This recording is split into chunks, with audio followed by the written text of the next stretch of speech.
Gaming laptop semakin murah.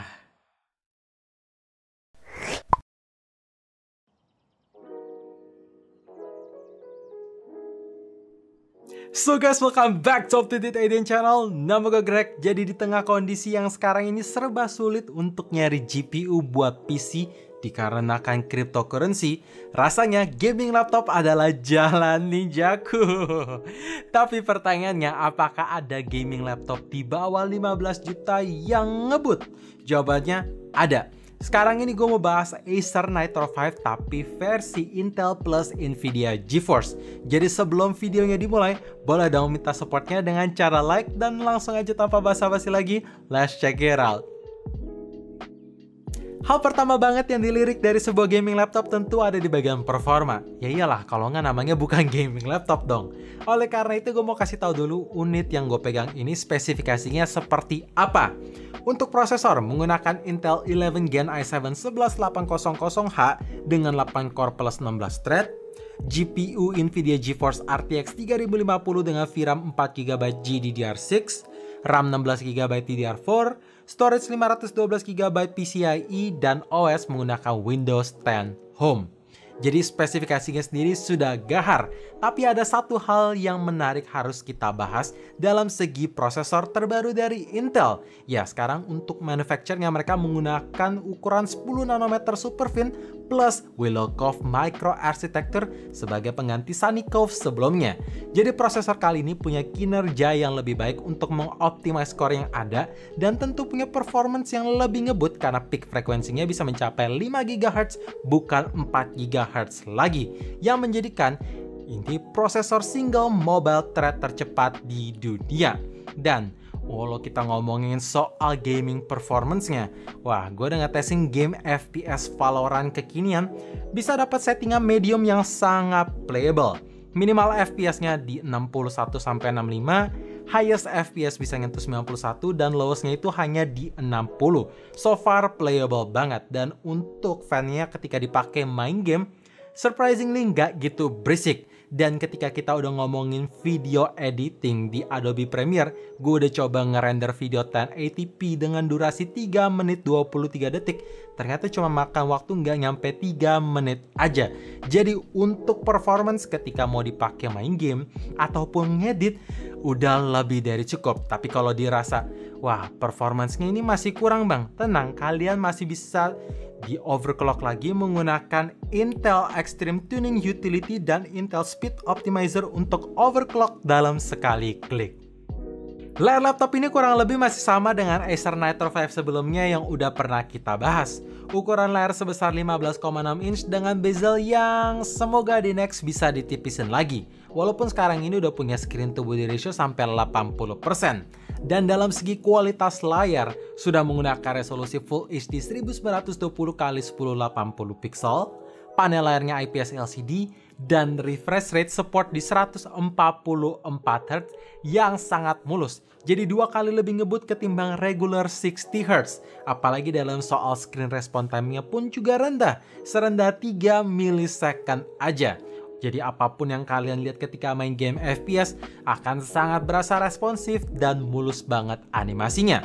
Oh ya, dalam segi view angle memang ketika kita mau lihat dari sudut kiri kanan warna agak pudar dikarenakan ada lapisan anti glare. Tapi untungnya sekarang brightness-nya bisa meningkat dari sebelumnya 275 nits, sekarang bisa support di 300 nits yang cukup berasa. Oh ya, by the way, layarnya ini punya hinge yang kuat, jadi bisa dibuka pakai satu tangan. Kuat tapi masih fleksibel lah ya, nggak kaku kayak dulu lagi. Bahan material keseluruhan laptop ini terbuat dari polikarbonat yang cukup solid. Kenapa gue bilang cukup solid? Karena sekarang ini ketika gue tekan di bagian tengah layar dan tengah keyboard masih ada sedikit ambles.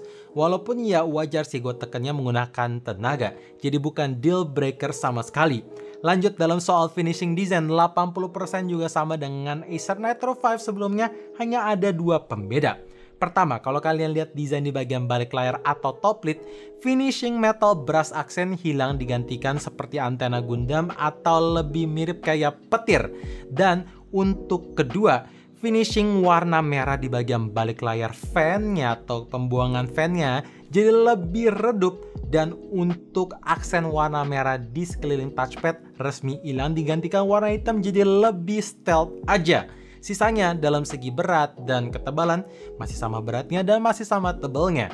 Gue berharap semoga di next Acer bisa bikin laptop seri Nitro lebih tipis dan lebih ringan supaya enak diajak bepergian, atau lebih tepatnya nggak bikin pundak cepet pegel ketika mau diajak kerja di luar.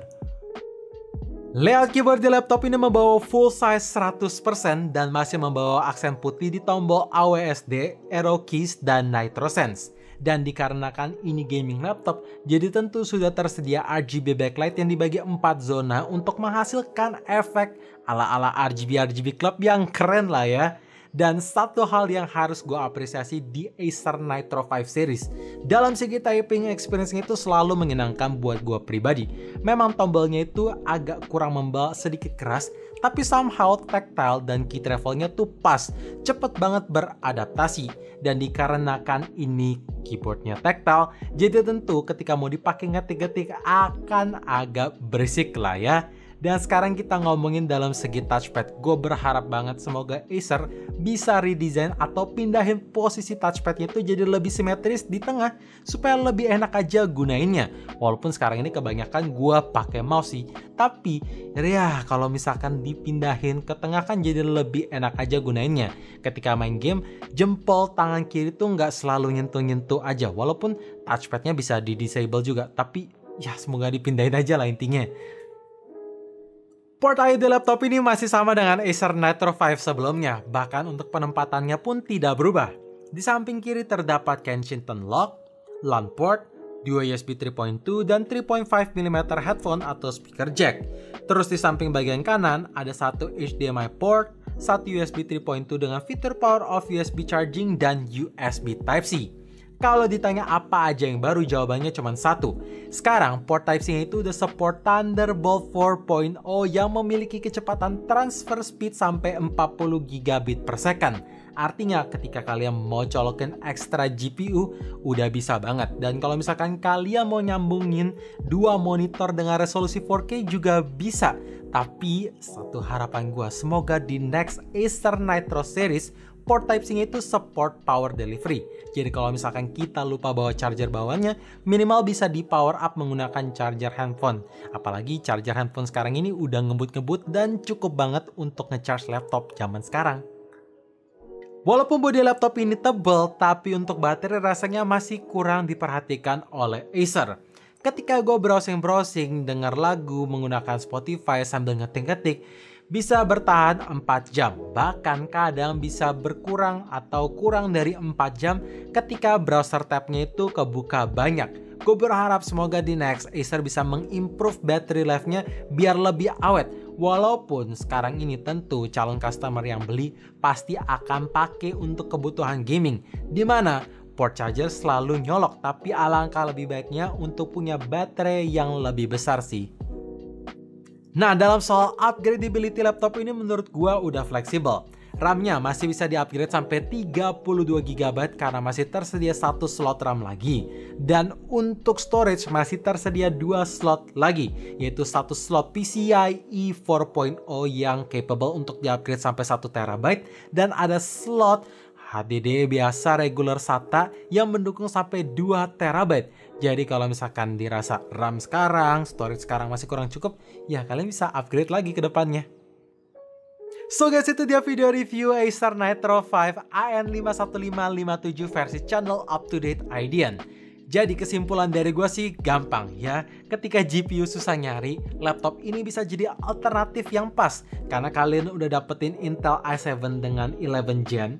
Terus RTX 3050 dengan performa yang gak main-main. Apalagi dengan harga yang ditawarkan di bawah 15 juta cuy. Itu kalian udah dapet lagi Microsoft Office 2019 gratis.